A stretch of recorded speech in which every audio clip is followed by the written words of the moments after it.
Hello y'all, it is October the 2nd, it's a Sunday, and I just finished my first Bisque firing, and well actually it was last night. The kiln turned off at about 8:39. Get my book.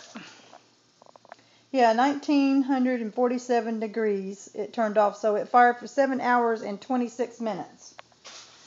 Okay, I come out here and I lifted the lid on the kiln so we could get the kiln to cool off a little bit, because it was still, I think it was like 265 degrees when I walked out this morning, and it's in the 40s here. What was in the 40s overnight, so I really thought it would have cooled off quicker. So I lifted the lid on it, and I really have to say that I'm kind of disappointed, because as you can see here, this cone, it doesn't look like it really moved very much.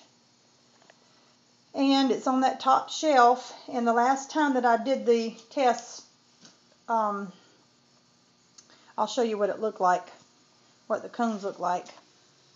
This is what the cones look like, about an inch below this shelf here, and it's actually on this side right here, the last, on the test that I did.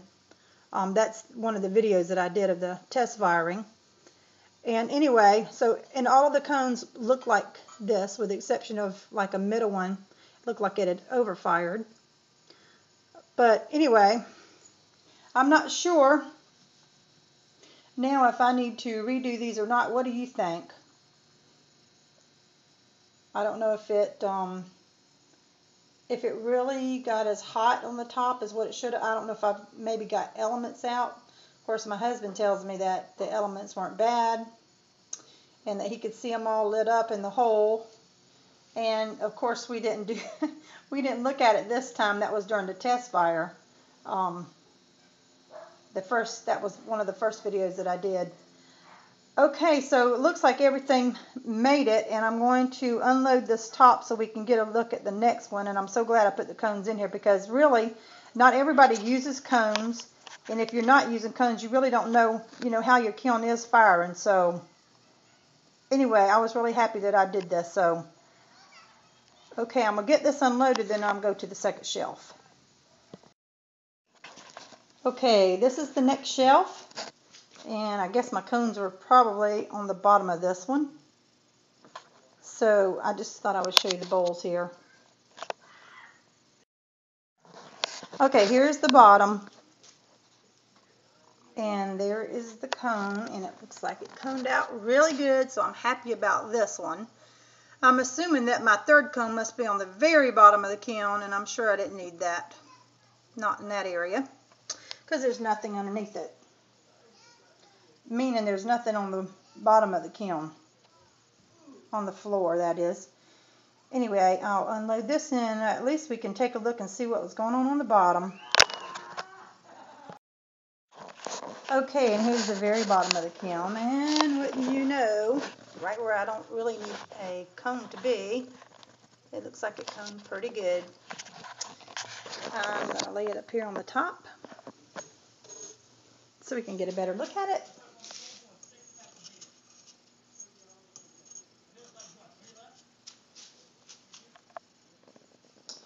I still think that looks pretty good. So I'm not sure what happened on the top. I am very uncertain as to whether or not that the bowls on the top are underfired or not, but I'm just going to go with it being okay. I'll just run a test on my next firing to get another measurement on what's going on with the elements on the top. Hopefully nothing's gone out. So just for test purposes, just in case I have to look back at the video also, here's what happened on the top shelf. Here's what happened in the middle of the kiln. And here's on the very bottom of the kiln, where I didn't have any bowls whatsoever. So maybe you can help me figure it out. Okay, and I was also going to just go ahead and show you over here some of my Bisqueware. The majority of these bowls that you see here are going to empty bowls, which I got a call the other day, and they didn't want 50 bowls from me. They want 25. So, hey, that's just that much more for me. Here's a few of the vases that I threw.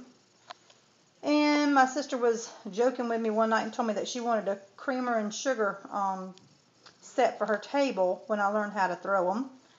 And I told her, well, I hadn't seen a video on that yet, so she'd have to wait till I learned. But that night I threw these, and I really thought this was really cute. It's the inside, and this is the one I was asking, I think it was Steve Boutin, about whether or not the lid was going to stick.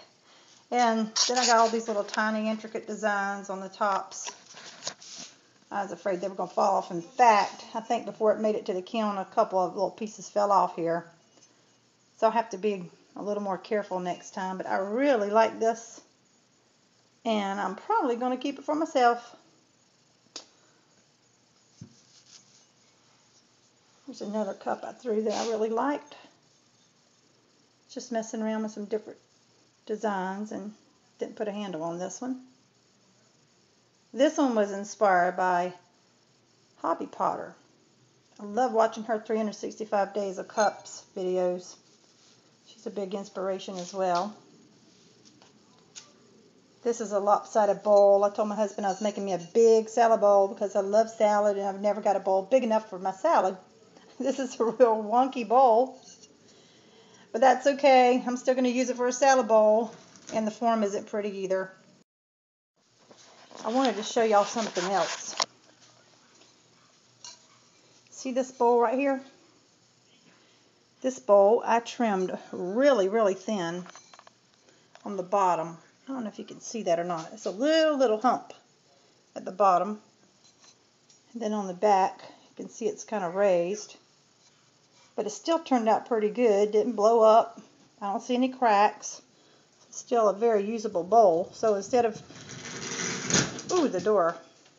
Instead of putting it in the reclaim bucket, I decided to try to use it anyway. I also have another one that I trimmed too thin, and I patched it up with clay on the back. And I also put clay inside, and there again there's a little bit of mess in the bottom here, but it's still a usable bowl for me. It's a nice bowl, had a nice form. I just didn't want to put it in the reclaim bucket. So anyway, the next time you have a bowl or a cup and you thought the form looked pretty good and you really hate to throw it away, I know you can always start over. And I also know you're not supposed to hate to throw them away. But anyway, the next time that you decide that you want to save a piece, well, just add some clay in there, smooth it out, keep it for yourself. So I guess you know what I'll be doing. I'll be glazing some bowls. So we'll see you on the next video. Thanks y'all for watching. And thank you also for commenting.